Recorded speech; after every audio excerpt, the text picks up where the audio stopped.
1776, a new nation was born, the United States of America. A country built on the dream of freedom, but not all were free. While the nation broke away from Britain, millions still lived in chains. This contradiction would haunt America for generations. Decades later, in a small log cabin in Kentucky, a boy was born with no wealth, no privilege, and only hope. His name was Abraham Lincoln. Life was hard. His family was poor, his mother died young, and his schooling lasted less than a year. But what he lacked in comfort, he made up for in curiosity. By the flicker of a fire, he read every book he could find, the Bible, fables, history, and law, teaching himself, word by word.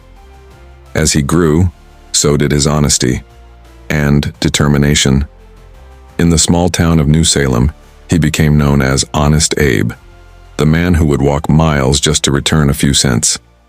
He worked as a store clerk, a farmhand, a rail splitter, but his greatest gift was his voice.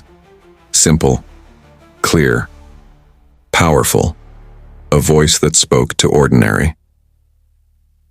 He entered politics not for fame, but to help others. His first election ended in defeat.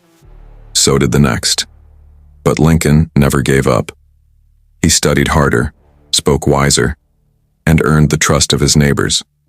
By 1834, he was elected to the Illinois legislature, and by 1860, that same poor farm boy was elected the 16th President of the United States. But his victory tore the nation in two. The South seceded, and America fell into civil war. Lincoln faced heartbreak beyond imagination, thousands dying, families torn apart, a country burning from within. Yet through every loss, he held firm to one belief, that freedom must belong to all. On January 1, 1863, he signed the Emancipation Proclamation. With one stroke of the pen, he declared enslaved people in the South to be free. The war raged on.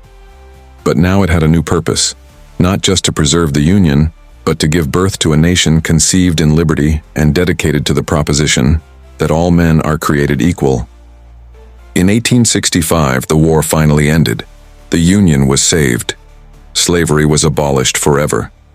But before Lincoln could see the peace he had fought for, he was taken from this world, struck down by an assassin's bullet. And yet, his spirit never died. From a one-room cabin to the White House, from poverty to immortality, Abraham Lincoln proved that greatness is not born of privilege. It is born of purpose, compassion, and courage. His words still echo today. Government of the people, by the people, for the people shall not perish from the earth. This is the story of Abraham Lincoln, the man who freed a nation and gave true meaning to the word freedom.